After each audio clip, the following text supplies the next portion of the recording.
안녕하세요. 닥터유 유태호입니다. 오늘의 주제는 목 디스크입니다. 완치 훈련입니다.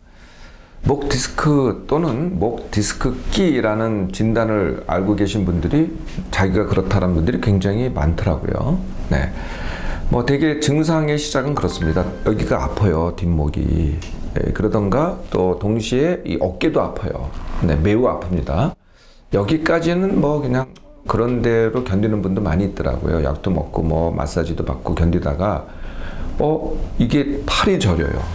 윗팔이 저리든지 아니면 이쪽 팔이든지 양팔이 다 저려요. 손도 저려요. 그러면 이제 정말 화들짝 놀라서 병원에 가죠. 네, 병원에 가면은 증세를 듣고 그냥 엑스레이를 찍습니다. 보통 엑스레이를 찍죠. 그러면 반드시 소견이 있습니다. 그 소견이 뭐냐면은 그러니까 디스크라는 게 뭐냐면은 목 척추와 척추 사이의 연골이거든요. 그걸 완충시키는 연골인데 그 척추 공간이, 디스크 공간이 좁아졌다는 거예요. 네. 이게 이제 보통 보이는 소견입니다. 네. 이 소견을 보고 목 디스크 끼가 있다 그러죠. 아니면은 목 디스크가 강력하게 의심된다. 여기까지 진행이 되잖아요. 네. 그 다음에는 이제 거의 일사천리입니다.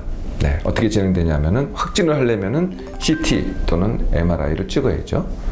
치료를 하려면은 약을 먹거나, 요새는 이제 양의학에서만 이걸 다루지 않고 한의학에서도 굉장히 많이 다룹니다. 그러다 보니까 침도 있고 뜸도 있고 추나요법이라는 것도 있고 별의별 하여튼 여러 가지 시술들이 많습니다. 네, 또는 수술하지 않고 하는 레이저로 하는 치료 이런 것도 있고요. 또는 물리치료 이런 것도 있고요. 굉장히 치료가 많죠. 이게 이제 시작이 되는 거죠.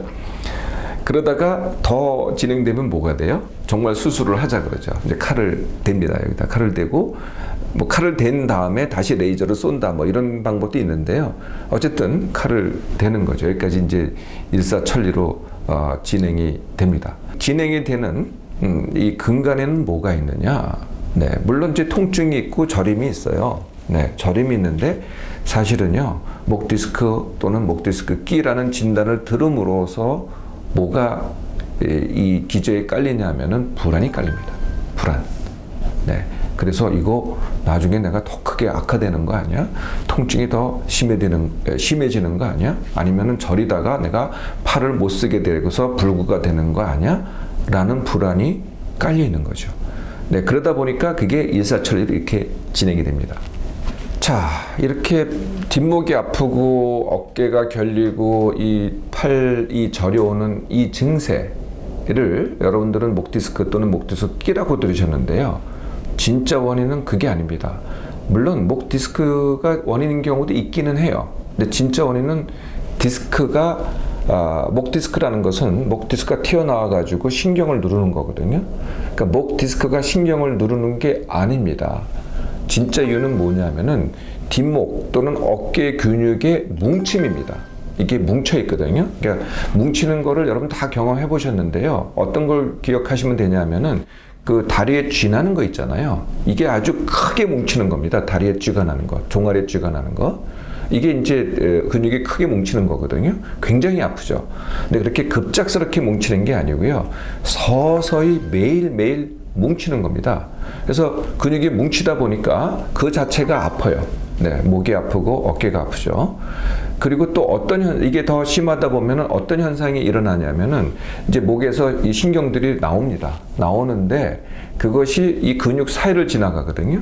그 근육이 뭉쳐 있으니까 그 근육 사이를 지나가는 신경을 누르게 되겠죠. 네, 누르게 되면 어떻게 돼요? 이때 팔 저림이 옵니다. 꼭 디스크 같죠? 디스크가 아닙니다.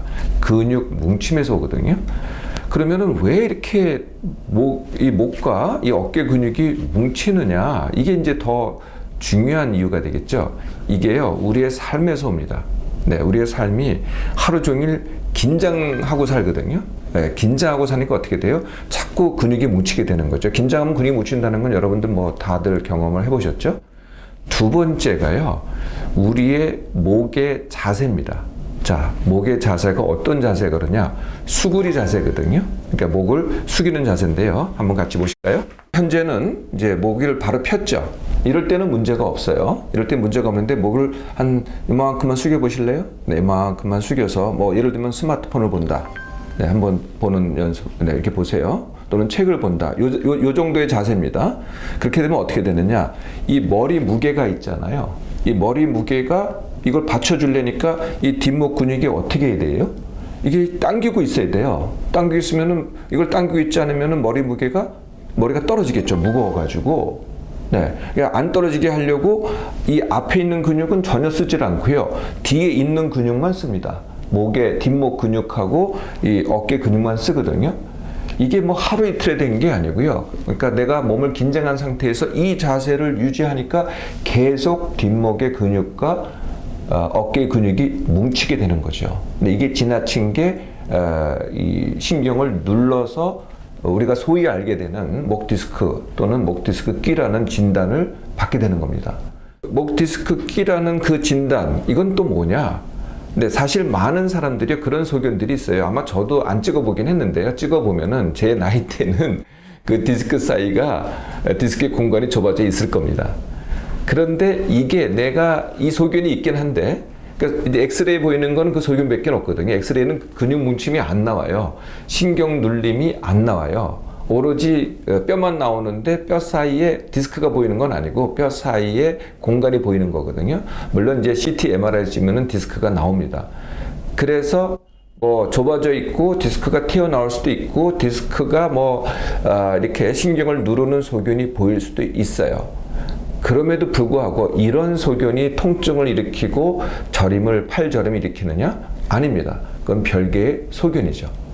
근데 별개의 소견인데 눈에 보이는 게 그거니까 그게 뒷목 통증과 팔저림의 원인이라고 우리가 글쎄 이걸 오진이라고 해야 될까요? 뭐 오진이라면 오진입니다. 잘못된 진단을 하는 거죠.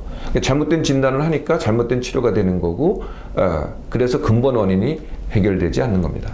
이제 뒷목 통증과 팔저림의 원인을 아셨으니까요. 이제부터 완치 훈련을 해볼까요? 뭐 그렇게 어렵지 않습니다. 첫 번째, 이 증상이, 즉 통증이 너무 심하면은 무슨 훈련을 할 수 없겠죠. 그러니까 통증부터 해결을 해야 됩니다. 근데 이게 훈련이 시작되면은 완치하는 데까지가 이렇게 많은 시간이 걸리지 않기 때문에 처음에는 뭐 어떤 방법이든지 통증을 해소시키는 게 좋습니다. 그래서 그냥 약 드시면 돼요. 처음에만요. 약으로 치료하는 게 아닙니다.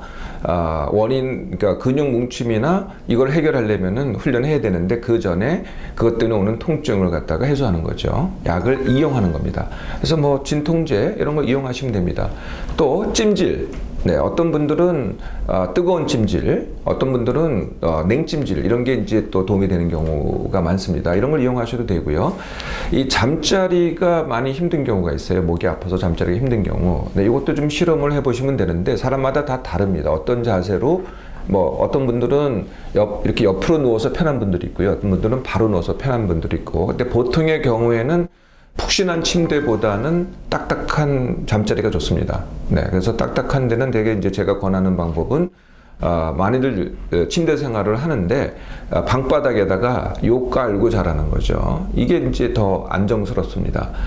또 베개도요. 이게 이제 이것도 실험을 해봐야 돼요. 사람마다 다 다르거든요. 어떤 게 더 좋다. 네, 그래서 이제 우리가 전통적인 동그란 베개 있잖아요. 이게 더 편한 분도 있고, 아니면은 푹신한 베개가 더 나은 분도 있고, 아니면은 이제 이렇게 폼 베개라 그래요. 네, 그래서 딱 이게 이제 뒷목은 받쳐주고 목은 뒤로 떨어뜨려주는 그런 그 폼 베개도 있어요. 뭐 그런 걸 사용하셔도 되는데 이건 어디까지나 일시적인, 이게 이제 치료적인 건 아닙니다. 통증을 해소하기 위해서 쓰는 거죠. 자, 일단 이제 통증이 좀 나아졌잖아요. 예, 그러면은 이제 뭉침을 갖다가 해결하는 방법, 이게 이제 스트레칭입니다. 그래서 뒷목, 그러니까 뭉친 근육을 갖다가 스트레칭 내서 풀어주는 거거든요. 네, 이게 이제 그렇게 어려운 동작이 아닙니다. 그래서 다시 보여드리겠습니다. 이 자세에서 이제 보기 위해서 아까 45도를 이 정도로 숙인다 그랬잖아요. 그러면은 머리 무게를 지탱하기 위해서 뒷목의 근육이 수축을 합니다. 이것 때문에 이제 뒷목 통증이 일어나는 건데요. 스트레칭도 사실은 이제 이거를 의도적으로 하는 겁니다. 네, 그래서 어떻게 하냐면은 제일 쉬운 동작이 머리를 위로 쭉 뻗으면서 앞으로 숙일 만큼 숙이는 겁니다. 하늘로 향하는 겁니다. 내가 일부러 의식적으로 하늘로 쭉 뻗는다 하고 앞으로 숙이는 겁니다. 최대한도로. 숙여보세요. 숙여보세요. 계속 숙여보세요. 숙일 수만큼. 느낌이 어때요?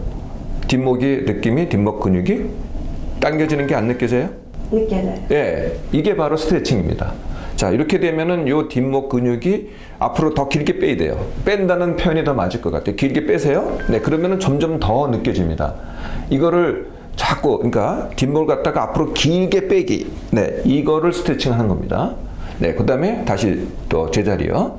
그 다음에 이번에는 요 옆 근육을 하겠습니다. 이거는 옆으로 빼면 되겠죠. 네, 옆으로. 자, 또 다시 위로 뺀다고 생각을 하고 옆으로 길게 빼는 겁니다. 길게 빼보세요. 오, 벌써 이게 당겨지죠? 여기가. 네. 네, 이게 크게 당겨집니다. 여기 벌써 눈에도 보이잖아요? 네. 그러니까 이렇게 당기는 겁니다. 이게 스트레칭이거든요. 네. 또 반대로 해보실래요? 그러니까 어깨는 딱 고정시키고, 머리만 위로 길게 빼는 거죠. 이렇게 길게. 네. 그러면은 이게 뒷목이 당겨지는 게 느껴집니다. 그래서 뒷목의 정면 근육 다시 한번 해볼래요? 앞으로 길게 뽑으세요. 뽑으세요. 더 길게. 네, 더 길게. 네, 좋습니다. 그래서 뒷목이 스트레칭 되게 하고 다시 오른쪽으로 길게 뽑으세요. 오른쪽으로 길게. 그래서 이 옆에 근육이 스트레칭 되게 하고 또 반대로. 네, 반대로. 네, 반대로. 왼쪽으로 해서 다시 오른쪽에 뒷목 근육이 당기게 하고. 또 원하시면은요, 한 바퀴 삥 돌리셔도 됩니다. 이건 푸는 동작이죠. 한 바퀴 삥 돌려보세요. 이렇게 하셔도 되고 또 반대로 한번 돌려보시고. 네, 이거는 뭐 시작할 때 하고 너무 아프시면은 푸는 동작으로 예비 동작으로 하셔도 됩니다. 자, 이렇게 뒷목 스트레칭을 하신 다음에요. 그 다음에 하셔야 될 게 올려보기입니다. 올려보기. 우리의 삶을 보면은요, 아까 수구리 자세가 원이라 그랬잖아요. 네, 수구리 자세가 대부분입니다. 네, 어떤 때 수구리느냐? 우리가 컴퓨터 할 때, TV 볼 때, 또는 제일 많이 하는 게 이제 스마트폰 볼 때. 네, 다들 이렇게 내려다보죠. 네, 저는 올려다봅니다. 이렇게. 네, 올려보기를 하기 위해서. 네, 그리고 제 컴퓨터나 이런 걸 보시면은요, 전부 다 높여져 있어요. 제가 올려보려고. 또 내려보는 자세를 많이 취하는 게 뭐냐면은 운전할 때입니다. 운전할 때 이렇게 정면보다 약간 올려봐도 사실 밑이 보이거든요. 그런데 바로 눈앞을 봐요. 그러니까 본네트라 그러죠. 차의 바로 앞부분을 보거든요. 거기서 한 2, 3m 밖에 안 보시는 것 같아요. 이걸 길게 보시면 되는데, 자, 그걸 길게 보는 연습을 하는 겁니다. 길을 걸을 때도요. 길을 걸을 때도 보면은 땅 보고 걸으시더라고요. 이러면은 이제 각각 이 뒷목에 이게 근육이 긴장이 됩니다. 네, 그래서 땅 보고 걷지 마시고요. 항상 정면에서 약간 위에 한 뭐 10도 위, 네, 이 시선만 약간 올려보면은요 몸이 굉장히 안정됩니다. 실내 생활 자체가 내려보기입니다. 우리가 실내 생활을 하잖아요. 네, 그 실내 생활 자체가 내려보기를 자꾸 하게 돼요. 뭐 책도 보고, 뭐 물건도 잡고, 뭐 또 우리가 청소를 할 때도 내려봐야 되죠. 실내 생활 자체가 내려보기라는 거예요. 그래서 실내 생활을 많이 하시는 분들은 자꾸 중간에 쉬셔서 창을 보시면 돼요. 네, 창만 봐도 이미 바깥을 보기 때문에 올려보기가 되거든요. 네, 그러니까 실내 생활이 많은 분들은 창을 자주 봐라. 더 좋은 방법은 뭐겠어요? 실외에서 생활을 해보세요. 네, 실외에서 그러니까 뭐 여행도 좀 가보시고 놀러도 좀 가보시고 책 좀 보지 마시고 컴퓨터도 하지 마시고 이런 거 좀 하지 마시고요. 네, 놀러 가보세요. 네, 그러면 자연스럽게 올려보기가 됩니다. 이렇게 시선 올려보기까지 하신 다음에 네 번째 하셔야 될 게 걷기의 최소화와 물속 걷기를 매일 하라는 겁니다. 우리가 이제 서 있거나 앉아 있을 때는 당연히 올려보기를 하니까, 네, 이렇게 이제 시선이 올라가니까 뒷목에 수축되는, 긴장하는 것 같다가 우리가 이제 풀어주는데, 이 걷기를 하면은요, 이 충격이 와요. 이 걸으면서 이제 발을 갖다 내딛잖아요. 그럴 때마다 이 머리 무게가 있기 때문에 계속 충격이 오죠. 그럴 때마다 근육이 더 뭉치게 됩니다. 그래서 이 훈련을 시작할 때는 걷기를 최소화해야 됩니다. 그러니까 가급적이면 살살 걷고, 이 어디까지나 훈련하는 초기입니다. 나중엔 걷기를 하셔도 돼요. 그리고 엘리베이터를 탄다든지 에스컬레이터 탄다든지, 이전에는 다 계단을 갖다가 오르내리셨다면은, 이래서 이제 걷기를 최소화한 다음에 운동을 하셔야 되는데, 그게 물속 걷기입니다. 똑같은 걷기인데 이 물속 걷기하고 평지 걷기가 굉장히 차이가 납니다. 그 왜 차이가 나느냐? 이 물속에서 하면은요 몸을 받쳐주거든요. 그래서 이 충격이 덜합니다. 그러니까 물속에서는요, 거의 어떤 동작을 해도 이 다치는 법이 없어요. 해대는 법이 없고. 그래서 물속 걷기를 시작을 하시라는 거죠. 매일 하셔서 한 2주 정도만 하시겠다. 적어도 이렇게 시작을 해보세요. 자, 마지막으로 하셔야 될 게, 제가 이 뒷목이 뭉치는 원인이 긴장이라 그랬잖아요. 그러니까 하루 종일 긴장의 연속인데, 이 긴장하는 이유가 우리가 민감해서 그래요. 뭐 상황이 그런 상황이라서 그렇기도 하지만은, 똑같은 상황에서도 더 긴장하는 사람 또는 더 이렇게 유연한 사람이 있잖아요. 네, 이 차이는 내가 더 예민하거나 아니면 둔감하거나 차이입니다. 그래서 이제 둔감 훈련을 하셔야 되겠죠. 네, 둔감 훈련은 그렇게 어려운 훈련은 아닙니다. 내가 어떤 상황에서 나를 예민하게 하는 행동을 내가 했다면은, 어떤 행동이든 동작을 내가 했다면은 그 반대로 하는 거거든요. 네, 예를 들면은 내가 어떤 일을 처리하는데 완벽하게 처리하려면은 긴장되겠죠. 네, 그래서 일부러 10% 덜 하기를 합니다. 누구랑 만나는데 나는 항상 정시에 가죠. 그러니까 정시에 가려니까 긴장을 해야 되잖아요. 그러면 둔감 훈련은 어떻게 하느냐? 일부러 늦게 가는 겁니다. 일부러 늦게 가서, 물론 욕은 먹어야 되겠죠. 네, 무한도 좀 당하고. 이 지하철을 기다립니다. 그럼 빨리 안 오면은 내가 예민해지죠. 긴장하게 되죠. 네, 그러면 둔감 훈련은 어떻게 되느냐? 내가 예민하게 기다렸던 그 지하철을 갖다 그냥 보내버리는 겁니다. 네, 그래서 다음에 올 때까지 네, 일부러 여유 있게 기다려보는 연습을 하는 거죠. 이런 것들이 둔감 훈련입니다. 자, 이렇게 5가지 훈련을 해보세요. 네, 그러면은 목 디스크가 뭐 약도 안 쓰고 관리도 안 받고 수술도 안 하고, 네, 어떤 치료를 안 받아도 스스로도 완치할 수 있습니다. 2주만 지나면요, 통증의 대부분은 해소가 되고요. 보통 1개월에서 3개월 정도면은 수술하는 훈련으로도 대부분이 완치할 수 있습니다.